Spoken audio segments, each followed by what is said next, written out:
আসসালামু আলাইকুম সবাইকে। বাংলাদেশে যে নির্বাচনটা হয়ে গেল, তো সেটার প্রেক্ষিতে একটু কথা বলি যে দেখেন, মানে যেভাবে আপনারা ক্ষমতায় আসছেন আমরা জানি কিভাবে আসছেন, এবং জামাত আপনাদেরকে বলছে যে আচ্ছা ঠিক আছে ওরা ক্ষমতা নেক বা চালাক বা এরকম এরকম। তো সবকিছু আমরা জানি। দেখেন বাংলাদেশের 68% মানুষে হ্যাঁ বুটে বুট দিচ্ছে না, ধরেন 70%ই ধরলাম, অনেকে 70-এর বেশিও বলে, আমি অ্যাভারেজে 70%ই ধরলাম। তো এই 70% মানুষ কিন্তু বলতে পারেন যে নিরপেক্ষ। তারা কিন্তু দেশের ভালো চায়, তারা দেশে ভালোভাবে বাঁচতে চায়। তারা দেশের আমি আপনাকে ট্যাক্স পে করি ভাই, আমি আপনার কাছে ন্যায্য অধিকারটা কেন কেন চাবো না? আপনি যদি আমার কাছ থেকে ট্যাক্স নিতে পারেন তাহলে আমি আপনার কাছ থেকে ওইটা কেন নিব না? আমার ন্যায্য অধিকারটা আপনি আমাকে কেন বুঝাই দিবেন না? এটা হচ্ছে আমার কথা আর কি।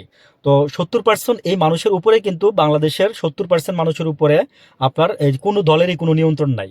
তারা কিন্তু মানে স্বতন্ত্র, এই 70% মানুষ, উইথ মি। তো এখন কথা হচ্ছে যে এই মানুষগুলো কিন্তু বেইমানি পছন্দ করে না। বাংলাদেশের মানুষ কিন্তু কখনো কোনোদিন বেইমানি, কারোর বেইমানি মেনে নেয় নাই। দেখেন আমরা বাংলাদেশ একসময় 1900 আমরা একসময় আমরা মালয়েশিয়াতে 1933 সালে আমরা আহ, গরুর মাংস রপ্তানি করতাম। হ্যাঁ, অথচ সেই মালয়েশিয়া আজকে আমাদেরকে গরিব বলে।